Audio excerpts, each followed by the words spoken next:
Dear students, again I welcome you all in my third video lesson of chapter Understanding Partition. In second video lesson, we discuss about the growth of communalism, failure of Congress, and 1937 provincial election. In this third video lesson, we will study about the efforts made by the Britishers to solve out the Indian political problems. Okay, in this line, first point is Wavell plan of 1945. Lord Wavell हमारे भारत के governor general थे 1945 में, तो उन्होंने एक योजना बनाई. What were the main provisions of this plan? These are executive council of viceroys to be extended. जो वायसराय की जो एग्जीक्यूटिव काउंसिल थी उसका विस्तार किया जाना था. और इस काउंसिल में, in this council except viceroy and commander in chief all members would be Indian. और मिलिट्री के जो कमांडर इन चीफ थे, जो सैन्य प्रमुख थे, उनको और वायसराय को छोड़कर बाकी सभी सदस्य भारतीयों में से ही चुने जाने थे. But Jinnah demanded that league had an absolute right to choose all the Muslim members of executive council. लेकिन जिन्ना ने मांग रखी कि केंद्रीय कार्यकारिणी सभा के मुस्लिम सदस्यों को चुनने का अधिकार मुस्लिम लीग के अलावा किसी और को नहीं है. साथ ही ये भी मांग रखी कि यदि मुस्लिम सदस्य किसी फैसले का विरोध करता है तो उसे मिनिमम 2/3 सदस्यों की सहमति से ही पारित किया जाए. ये ऐसी मांग थी कि जिस पर कांग्रेस को आपत्ति थी, और मुस्लिम मेंबर के रिप्रेजेंटेशन और इलेक्शन से रिलेटेड आपत्ति और भी दलों को थी, जिनमें बहुत सारे मुस्लिम सदस्य थे. Okay, second point is in 1946 election in 1946 election was held. Congress got 91.3% of non-Muslim votes and League got 86.6% of Muslim vote. 1946 के चुनाव में कांग्रेस को 91.3% गैर मुस्लिम मत मिले, जबकि लीग को 86.6% मुस्लिम मत मिले. Although only 10 to 12% of population enjoyed the right to vote.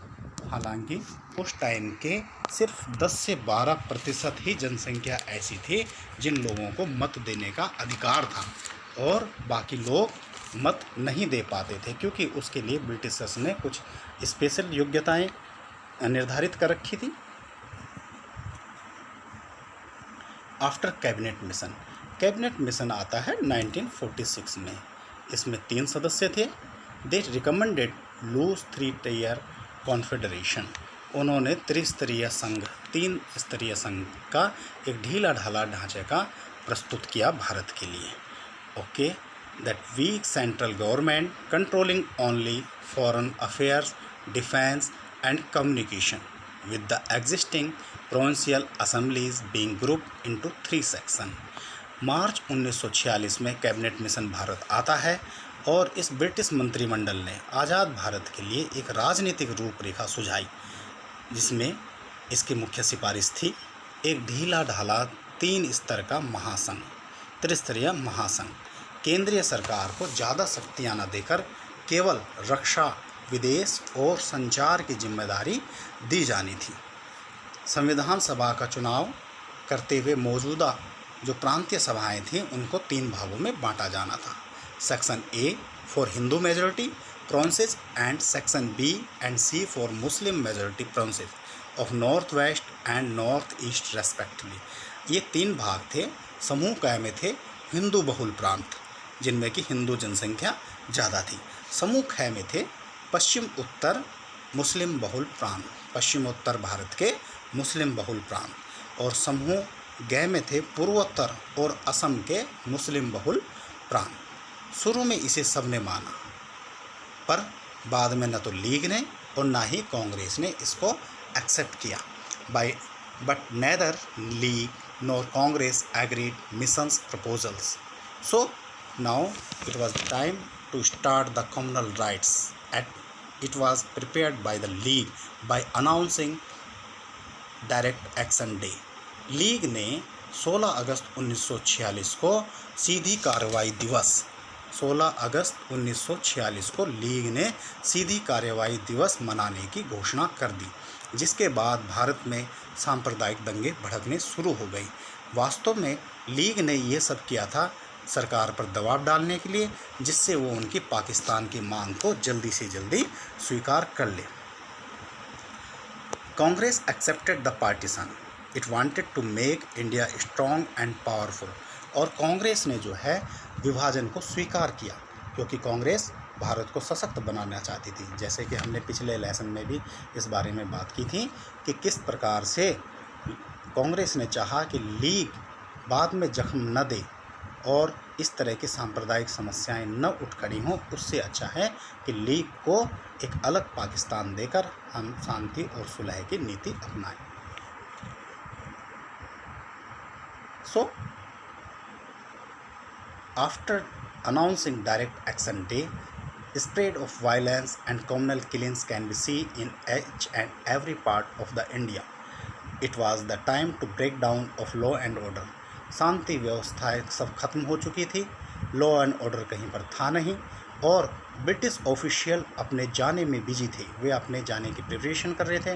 British official ask people to contact Mahatma Gandhi, Jawaharlal Nehru, Vallabhbhai Patel और मोहम्मद अली जिन्ना। और जो ब्रिटिश अधिकारी थे वे भारत के लोगों को कहते थे कि शांति व्यवस्था के लिए अब आप महात्मा गांधी जी से बात कीजिए, नेहरू जी से, पटेल जी से, मोहम्मद अली जिन्ना से बात कीजिए, क्योंकि वे अपने जाने की तैयारी कर रहे थे और उनको अब कोई इंटरेस्ट भारत में रह नहीं गया था। अब लोगों को अपने जनधन की जन और माल की क्षति की शंका होने लगी। Fear of losing life and property, क्योंकि जगह जगह दंगे होने से एक समुदाय के लोग दूसरे समुदाय के लोगों को, चाहे बच्चे हों, बूढ़े हों, जवान हों, महिलाएं हों, पुरुष हों, उनको मारने लगे थे और उनकी प्रॉपर्टी को भी नुकसान पहुंचाने लगे थे। और इसमें सबसे बड़ी बात ये रहती है कि जो सोल्जर और पुलिसमैन थे, जिनको कि कानून व्यवस्था का रखवाला कहा जाता है, उन लोगों ने भी अपने पक्षों की मदद की। Soldiers and policeman acted on communal lines, they favoured their own people, they favoured their own religion and just they were unable now to fulfil the requirement for law and order. Law and order की जो ज़रूरत थी उस time पे maintain करने की, वो उसको फुलफ़िल नहीं कर रहे थे, बल्कि कई बार तो ये भी देखा गया कि वो अपने समुदाय की ही मदद कर रहे थे। If someone from other community calls some policeman and if he is not of that community that he had shown partiality, then he has shown partial, भेदभाव करते थे, डिस्क्रिमिनेशन करते थे और अपने समुदाय की मदद कर। तो ये जब पुलिस और सेना ही गवर्नमेंट के कंट्रोल में न रहे तो फिर किस प्रकार से शांति की व्यवस्था हो सकती थी। इसके बाद माउंटबेटन प्लान के अनुसार भारत की विभाजन की रूपरेखा बनाई गई। ये प्लान 18 जुलाई 1947 को फाइनलाइज हुआ था। The Mountbatten plan is what India was divided according to and that plan was finalise on 18 July 1947। अब यहाँ पर जब भारत में न सेना और न पुलिस शांति व्यवस्था बनाए रखने में सफल हो रही थी, तो एक बहुत बड़ा चैलेंज था। This was a big challenge in front of the national leader, specially our national leader mister Mahatma Gandhi ji, जिन्हें हम प्यार से बापू या राष्ट्रपिता कहते हैं। उनके सामने भी ये चैलेंज था और उन्हें इससे दुख भी हो रहा था कि ऐसे भारत की स्वतंत्रता किस काम की, जिसमें एक भाई दूसरे भाई को मार रहा था, हिंदू मुसलमान। ये संघर्ष इतना ज़्यादा था कि इसमें किसी को भी नहीं बख्शा और इससे उनका दिल द्रवित हो उठा। तो उन्होंने एक जगह से दूसरी जगह, जहाँ पर भी राइट्स दंगे से प्रभावित क्षेत्र थे, वहाँ पर गए। He made intense effort to restore communal harmony.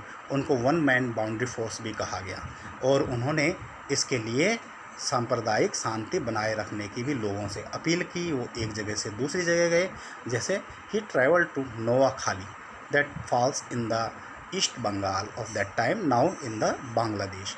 He then visited the villages of the Bihar, riots torn slums of the Calcutta and Delhi. और नोआखाली जो कि बांग्लादेश में आजकल है, वहाँ वो गए दंगे को शांत करने के लिए। इसके बाद वो बिहार के गाँव में गए और इसके बाद वो दिल्ली और कलकत्ता के जो स्लम इलाके थे जहाँ पर जो है काफ़ी मात्रा में लोग अफेक्टेड हुए थे, उनसे मिलने के लिए गए। ही अज्यूम माइनॉरिटीज़ फॉर प्रोटेक्शन, और उन्होंने कहा कि जो भी माइनॉरिटीज़ हैं उनकी सुरक्षा की जाए। He tried to build spirit of mutual trust, उन्होंने लोगों को एक साफ साफ संदेश दिया कि हम आपस में भाईचारे और आपसी विश्वास को बनाए रखें, एक दूसरे पर यकीन करें, एक दूसरे के साथ सहयोग करें, एक दूसरे की मदद करें। भाई भाई के बीच में वैमनस्य पैदा होकर के कुछ नहीं मिलेगा। और इसी सीरीज़ में on 28 November 1947 on the occasion of Guru Nanak's birthday, Gandhiji noticed that there was no Muslim on Chandni Chowk Road and considered it shameful. इसके बाद गांधी जी दिल्ली गए और वहाँ पर वो डेली प्रतिदिन जो है शांति के लिए प्रार्थना करते थे। निश्चित रूप से उनकी प्रार्थना सभा में बहुत सारे लोग आते थे, लेकिन उन्होंने जो है गुरु नानक जी के बर्थडे पर जो एक त्यौहार था सिखों का, उस पर सभा हो रही थी, वहाँ पे उन्होंने देखा कि दिल्ली का जो चांदनी चौक का इलाका है, यहाँ पर काफ़ी ज़्यादा संख्या में मुस्लिम भी रहते थे, लेकिन उन्हें यहाँ पर कोई मुस्लिम नहीं दिखाया गया। और उन्होंने इसी भारत के लिए, हिंदुस्तान के लिए, हिंदू मुस्लिम और सिख के लिए एक शर्मनाक करतूत बताई कि ऐसी जगह जहाँ पर मुस्लिम बहुल क्षेत्र था, वहाँ आज मुझे एक भी मुस्लिम नहीं दिखाई दे रहा है। और इस पर वे काफ़ी दुखी हुए और उन्होंने he began fast to bring about a change of heart, और इसके लिए उन्होंने उपवास रखना शुरू किया। उनके देखते देखते और भी लोगों ने उपवास रखा। हालांकि although these people were not in favor of this, but later on they get convinced by Mahatma Gandhi, and their heart was changed. They changed their policies towards the other religion people, that was towards Muslim.